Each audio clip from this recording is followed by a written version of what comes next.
The open ocean, a realm of vast and powerful forces. Home to the largest animals on our planet. Far from land and thousands of meters deep.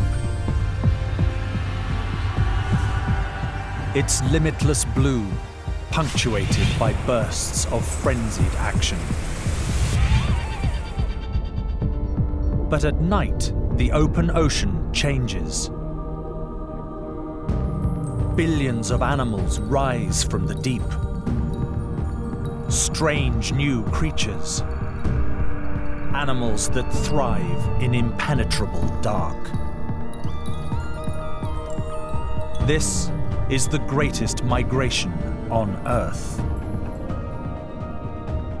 Now, one man plans to do what no one has done before. He will enter a strange and dangerous nighttime world and attempt to film this epic movement of animals by immersing himself in it as it happens. His aim? To unlock the secrets of the Great Migration, the secrets of the dark side of the ocean.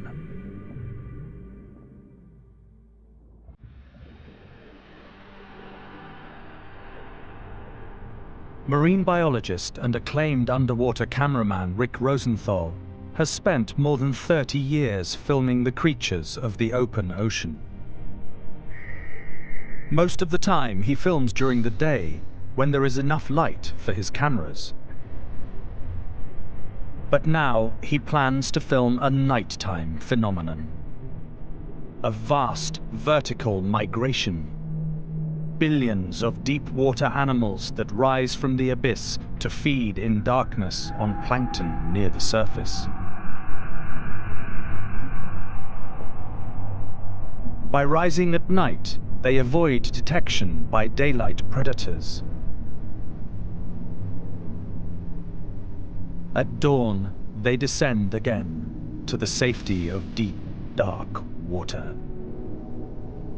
These concentrated layers of animals are so dense that military submarines can hide beneath them undetected. In terms of sheer numbers and biomass of animals, it's the largest migration on Earth. I've been lucky enough to film a lot of cool animals and natural history events in the open ocean. But there's one spectacle I've never seen, and that's the vertical migration of animals from the deep up to the surface at night. Several years ago, I was diving way off Costa Rica, and when I jumped in the water, I was treated to an underwater ballet by mobula rays. There were also dozens of species of juvenile fish, many we'd never seen before, including baby sailfish. So this really fired me up to do more work in the dark. So what I'd like to do is go out in the open ocean at night, jump in the water with the camera, and film this great vertical migration. It's a huge challenge. The vertical migration only occurs in the open ocean and only in certain areas. So Rick must draw heavily on 3 decades of experience. By day, subtle signs in the ocean will lead him to places where life congregates. These are the areas that are most likely to be active by night. His search starts in the tropical Pacific.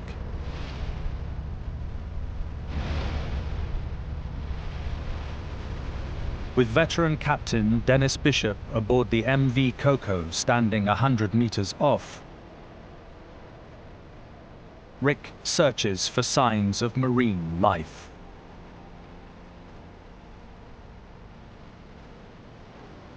I'm looking for birds that might be swooping low over the water. I'm looking for a distant blow from a dolphin or a whale. And I'm looking for fish that are cutting through the water or breaking the surface.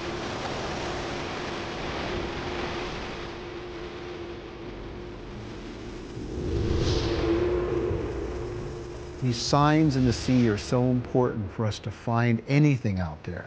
It's just too expansive, too big.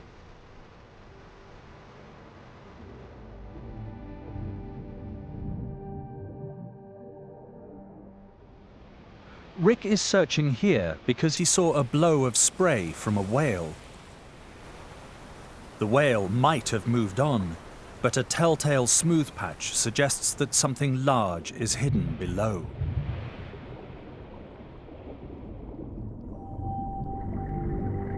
At first, he sees nothing. A 2-kilometer column of water, lifeless and empty. Until vague shadows emerge.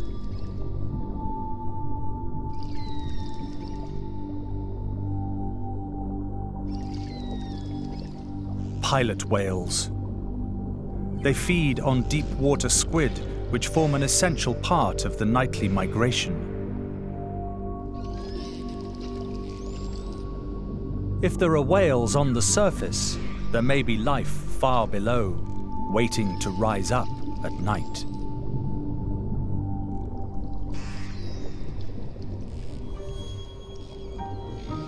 Then another shape in the blue. An oceanic white-tip shark.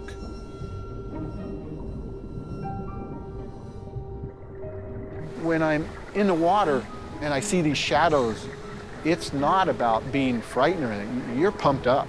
You're excited. The shark is a surface feeder and an opportunist. The whales offer the chance of an easy meal.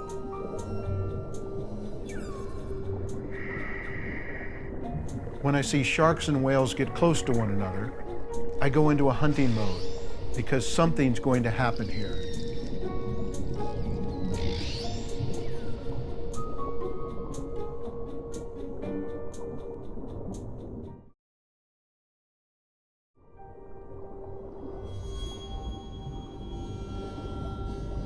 It looks like the shark is trying to frighten the whales into defecating before they dive.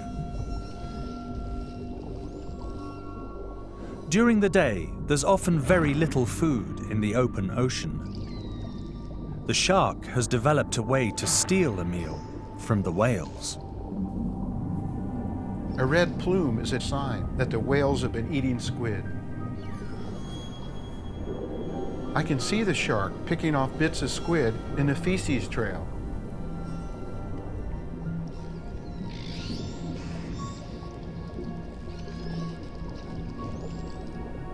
These oceanic white-tip sharks are considered top predators, but when they feed in this manner, their reputation is certainly suspect.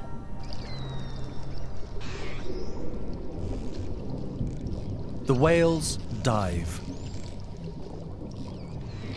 They can reach depths of 600 meters, far deeper than Rick or the shark can follow. Their diving ability allows the whales to feed on deep-sea squid all day. Most other predators must wait for night and the vertical migration. The shark swims on. All animals here are nomads, constantly in search of food or a mate. For now, Rick is alone again in the blue. But the fact the whales were here suggests the area has potential.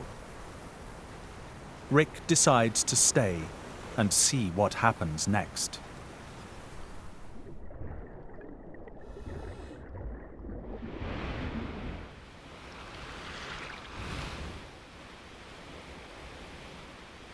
And after a while, Rick finds another promising sign.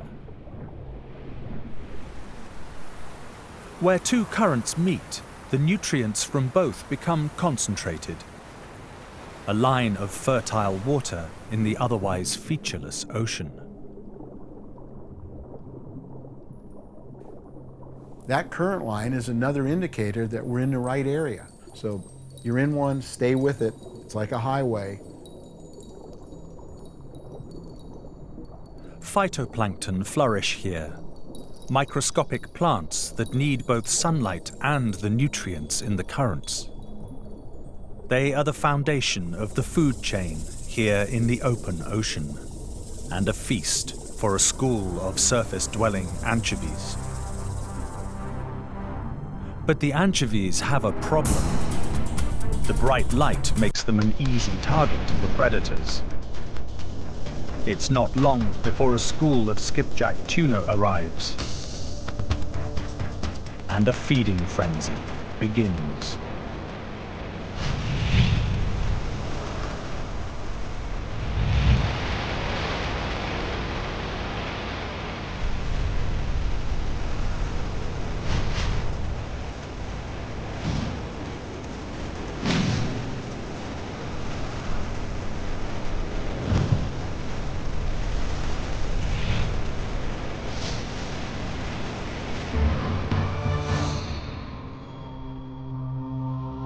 By the time a silky shark appears, just minutes later, only a handful of anchovies remains.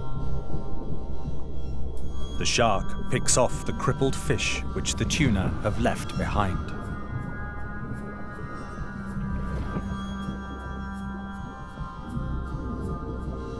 But the plankton the anchovies were feeding on remain. Food for more cautious creatures that only come to the surface in the dark. I think we're really close now. There's lots of plankton and bait fish in the water, and we're drifting over a deep underwater canyon. Searching by day has paid off. This spot attracts life thanks to currents and seafloor geography. It's time for Rick and Dennis to refine their search still further.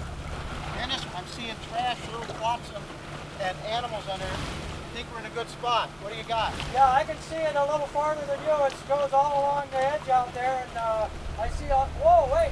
Whoa, there's a log over there. Okay, we're going to go for it. You're good. Camera. Got the camera, very good.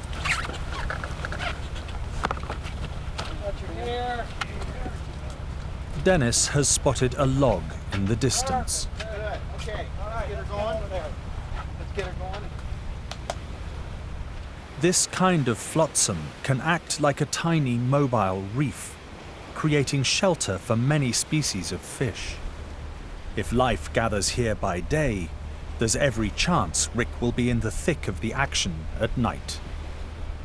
We get close to it, I'll get in, and I'll swim over to it. Okay, very good.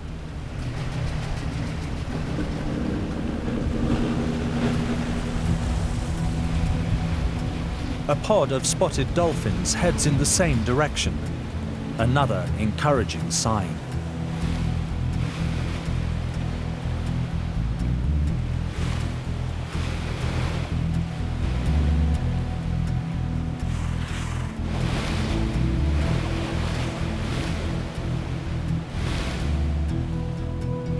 Rick gets in a few hundred meters from the log.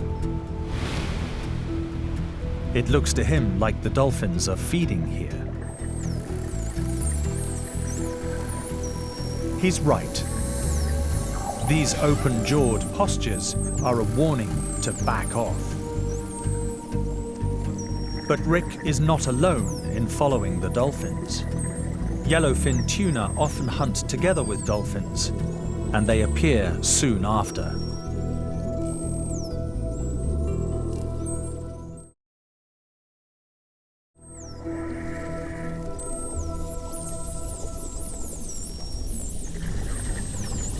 No one knows quite why the activity spreads so wide around pieces of flotsam. Perhaps it's simply that the log cannot shelter them all.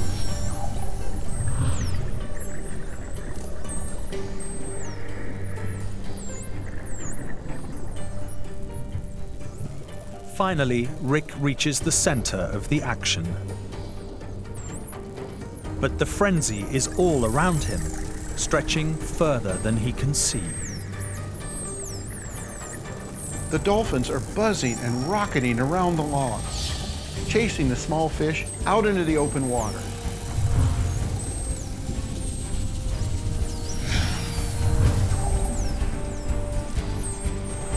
Some species spend their entire lives here. How they find something as small as a single log in thousands of kilometers of open ocean is a mystery.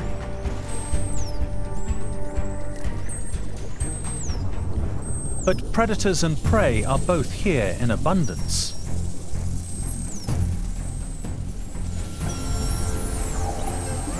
A blacktip shark, a sign that Rick needs to be careful.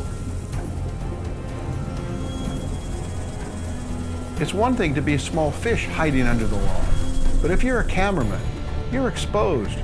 You're fair game. There's just too many animals coming in here and joining this feeding frenzy. A sailfish, almost 3 meters long and capable of incredible speed.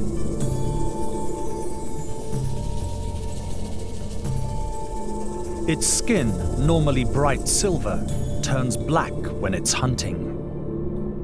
And these are perfect hunting conditions.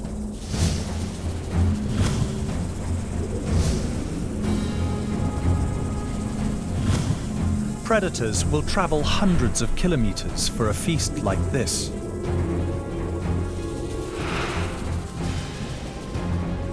It's not long before Rick is surrounded by ocean giants. They use their huge sails to herd the fish into a group.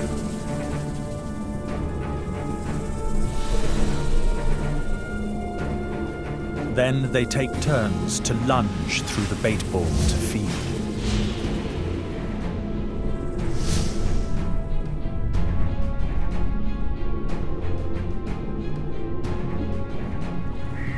Within an hour, almost no bait fish remain at the surface.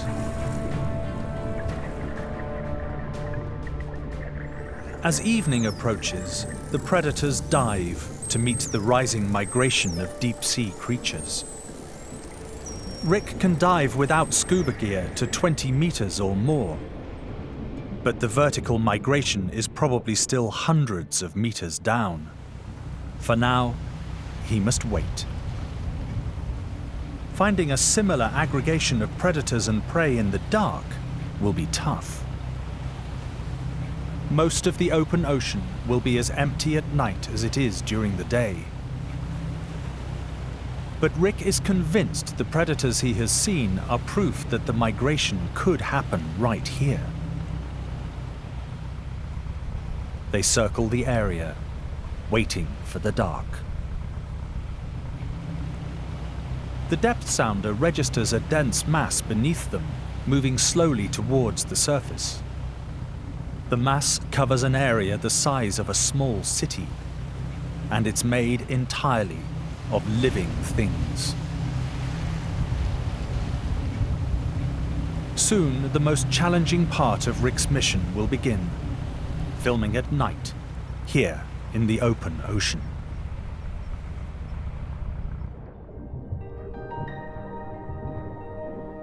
This baby leatherback turtle feeds on small gelatinous animals, creatures that should arrive in the first wave of the night migration. And very soon, they do. A salp, the night's first arrival, and the turtle's favorite food.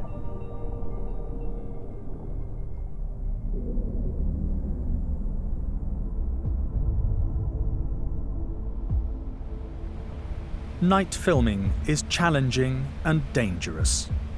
A single mistake could be fatal. As the boat drifts with the wind and currents, it's easy for a diver to get separated. Lights will help keep Rick oriented when he's under the water. With the lead, well, wherever. Rick is also interested in trying out a set of lights that night fishermen use as lures. We can make a whole string of them. Let's go with 2 first. Okay. Yeah. I'm just going to leave the long leader so we can always cut it. Many deep-sea creatures are bioluminescent. They literally glow in the dark. The theory is that from a distance, predators will see the lure lights as a potential meal. It's a clear, moonlit night. Conditions on the surface are perfect.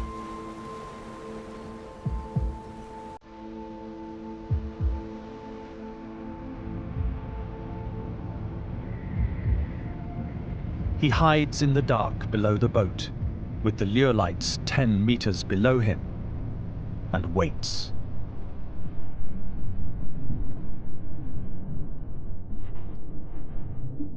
When you first jump into water in the dark, it's a bit unnerving. You're not sure what you're jumping into, and you just see darkness, black.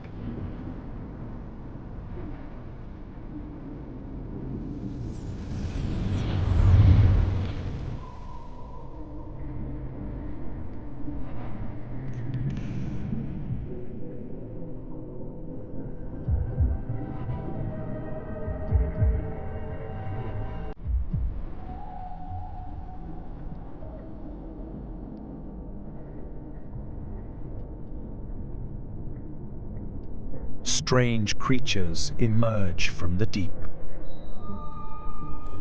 The ocean is transformed. A string-like siphonophore. Its tentacles glowing in the dark like Rick's lure lights to draw in its prey. Some siphonophores reach an astonishing 40 meters in length. Rick keeps a safe distance. There's a lot of stinging organisms in the water tonight. And these siphonophores really pack a wallop.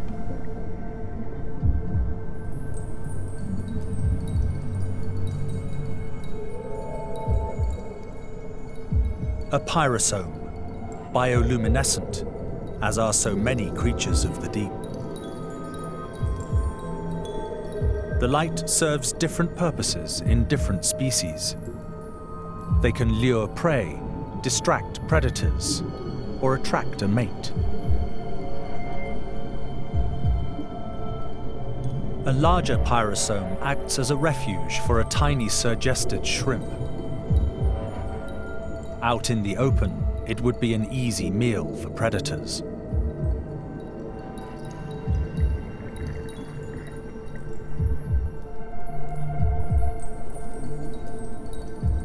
A juvenile mantis shrimp. Its eyes are among the most complex in the animal kingdom. They need to be. Without stingers or shelter, young mantis shrimps are extremely vulnerable.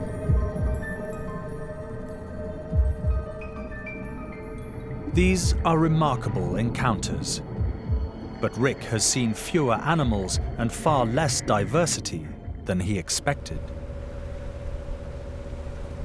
I was expecting the water would be full of animals by now. I'm either doing something wrong or I'm in the wrong spot. Dennis can still see the dense layer of life on the depth sounder, but it has stopped rising. It's 50 meters down and going nowhere. Why? It's clear that Rick needs to learn more before he tries again.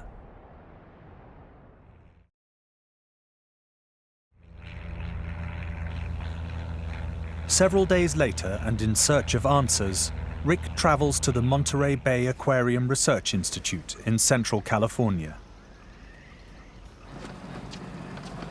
Rick joins the team on their research vessel, the Rachel Carson. The institute develops sophisticated technologies for studying the deep ocean. It's at the cutting edge of research on the vertical migration. I'm hoping that the MBARI scientists will give me some of the answers that I need to successfully film the vertical migration.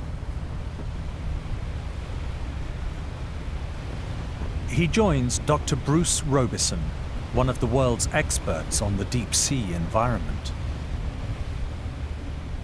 The Institute uses a remotely operated sub, the Ventana, to investigate ocean life at depth. They've already made over 3,000 research dives.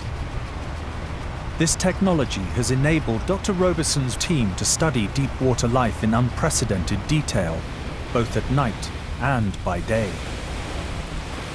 The sub can go down more than 1 kilometer and stay down almost indefinitely. This is a window to a world I'll never see while scuba diving. I'm really interested in what's in this deep water. The science team stays safe and dry on the surface, adjusting the Ventana's depth and position from a control suite on the mothership. Their aim is to sink low enough to find life. But as the sub passes the 50-meter mark, there's very little to see. As the Ventana sinks lower, the dark intensifies.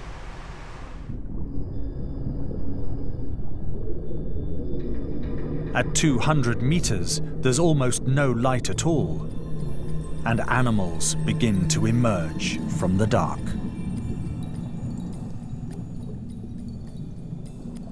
Then larger animals, a medusa 6 centimeters across.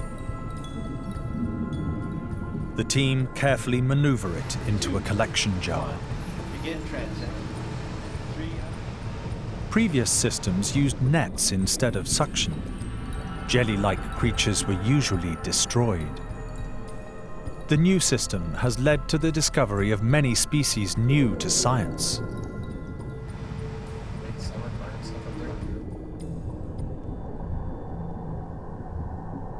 A Tiburonia jellyfish, unknown until it was captured by the research team.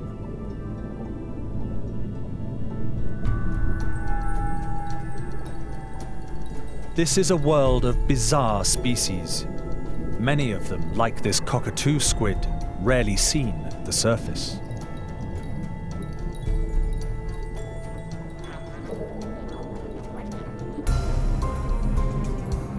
Most are jelly-like plankton feeders, their soft bodies coping easily with the crushing pressure.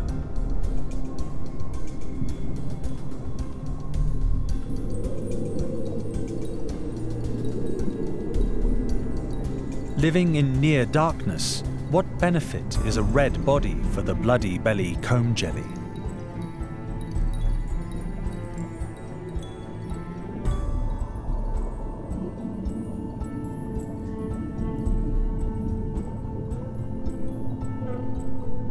But even here in the dark, there are predators.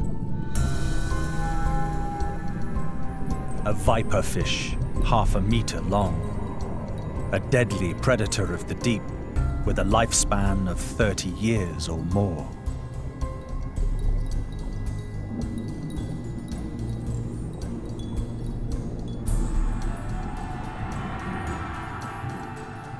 A barrel-eye fish. It has a transparent head and green tubular eyes that point upwards to detect the shadow of any prey passing above.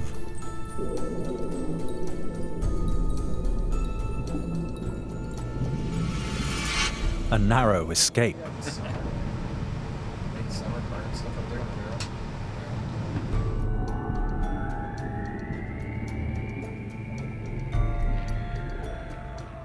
Barrel-eye really has a set of strange eyes. I wonder what it sees. Rick is intrigued.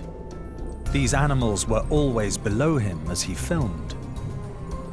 But why did they not come up to the surface? Bruce explains that the trigger for the vertical migration is light.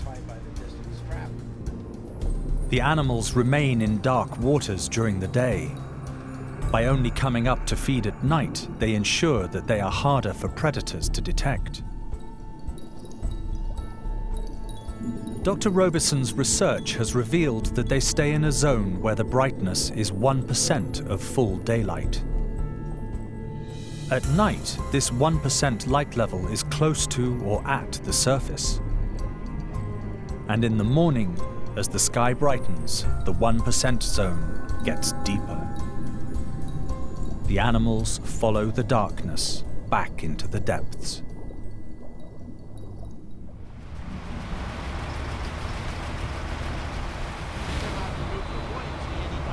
Bruce explains to me why I saw so little life on my night dive.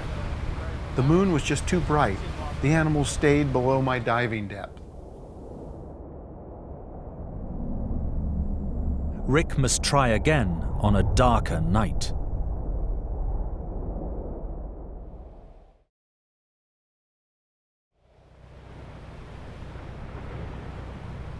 The next time Rick heads out into the tropical Pacific, it's on a night with no moon. We're going to head way offshore tonight, above those deep water canyons, where we found all that life several days ago. Rick and Dennis hope that the bio hotspot they found during the day will be active again on a sufficiently dark night. But there are no guarantees. The only way to find out is to try.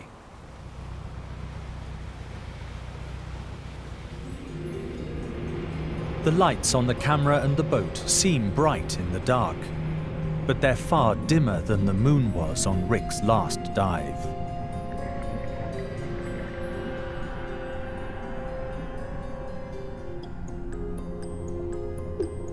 These swimming crabs are a hopeful sign.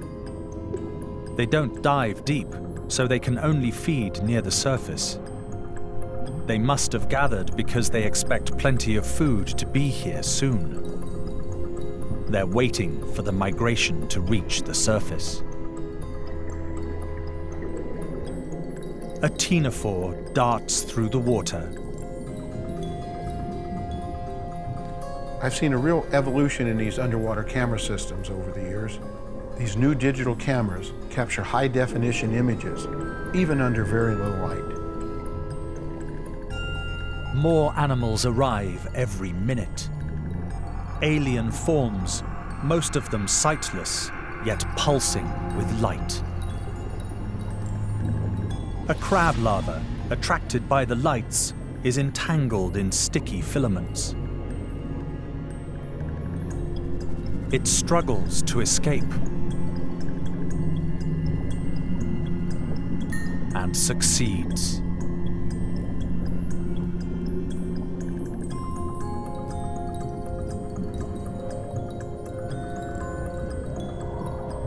But there are still far fewer animals than Rick was hoping for. He must wait for the migration to grow denser.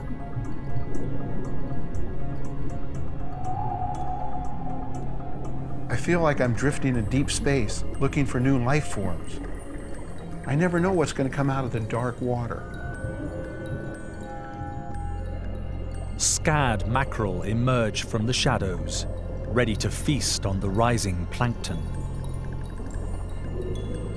And just moments later, a shoal of predatory squid, also rising, following their prey. Lanternfish. They're the most plentiful fish in the deep ocean, and well adapted to life in the dark. Luminescent spots on their flanks help confuse predators and keep the school together.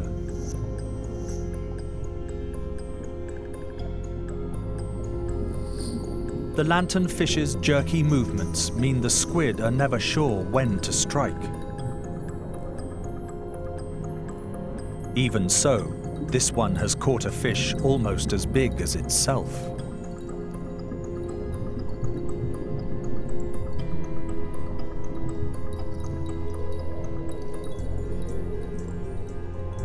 But they're not the smartest animals here, or the strongest hunters. The squid, in their turn, are prey to larger animals.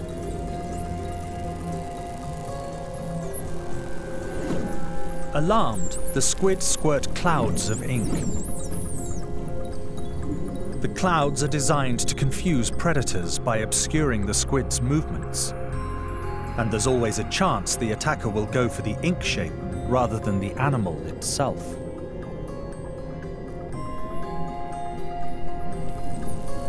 But dolphins hunt by sonar.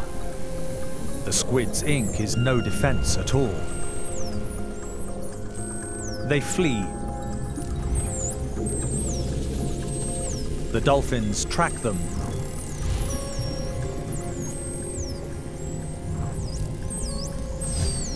And eat their fill.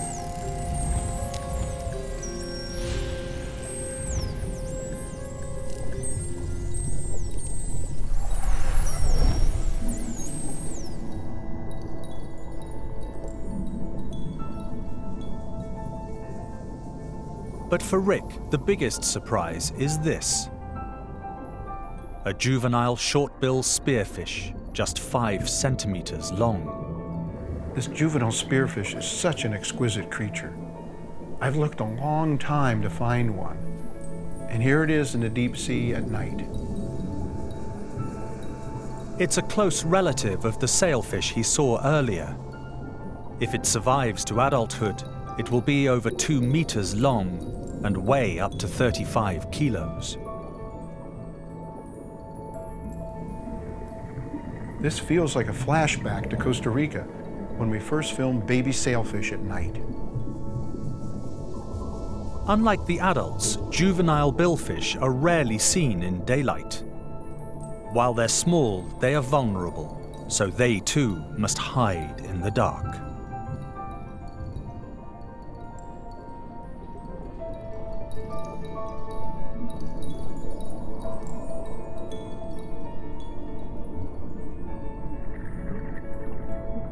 With the spearfish gone, the sea seems empty once again.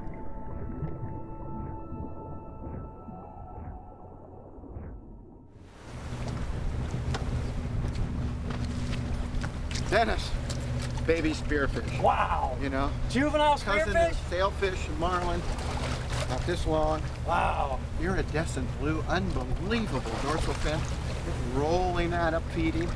Little short, you know, bill. Yeah. You know, I don't know anybody's even filmed one before. I mean, that thing is so beautiful.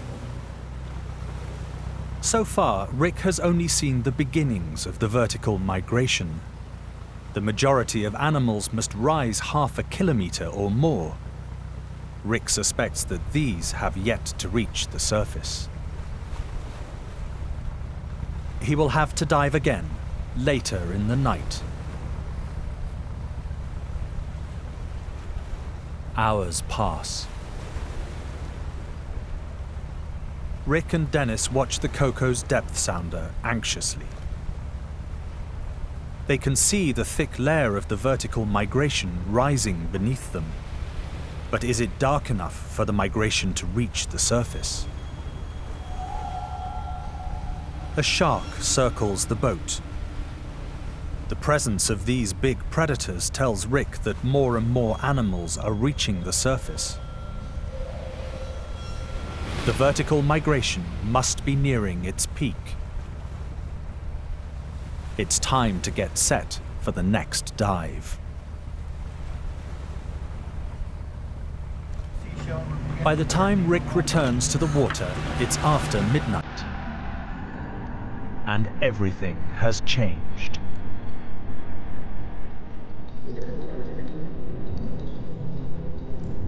The sea is thick with plankton that wasn't here just hours before.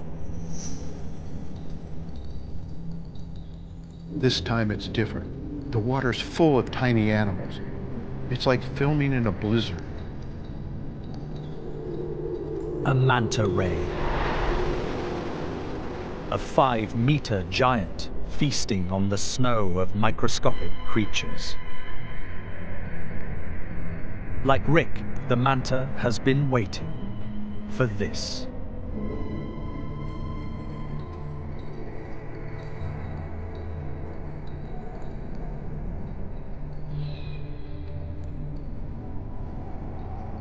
Rick is surrounded by animals, a living layer so dense that mariners have often mistaken it for the seafloor.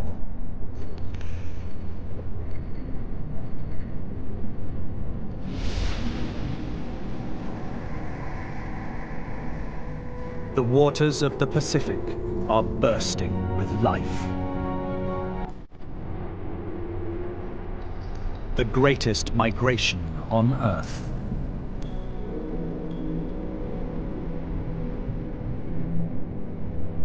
This extraordinary event, happening every night in oceans all across the world.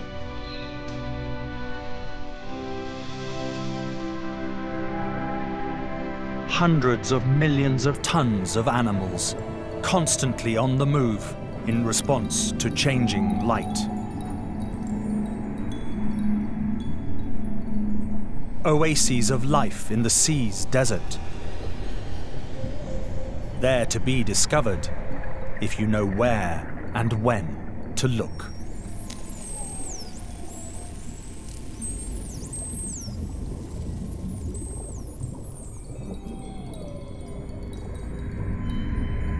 As night ends, the migration reverses. The deep-sea creatures sink back into the dark. The mantas and dolphins drift away.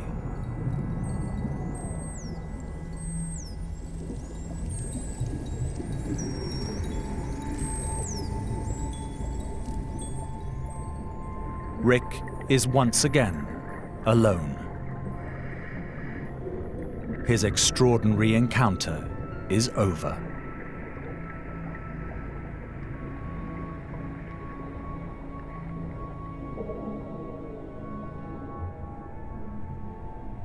A new dawn lights a vast and silent sea.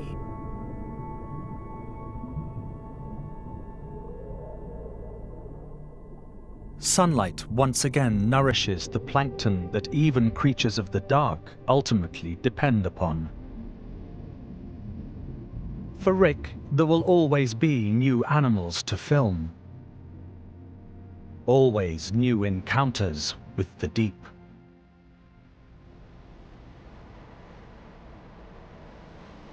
But now, as he travels over the seemingly limitless emptiness of the ocean,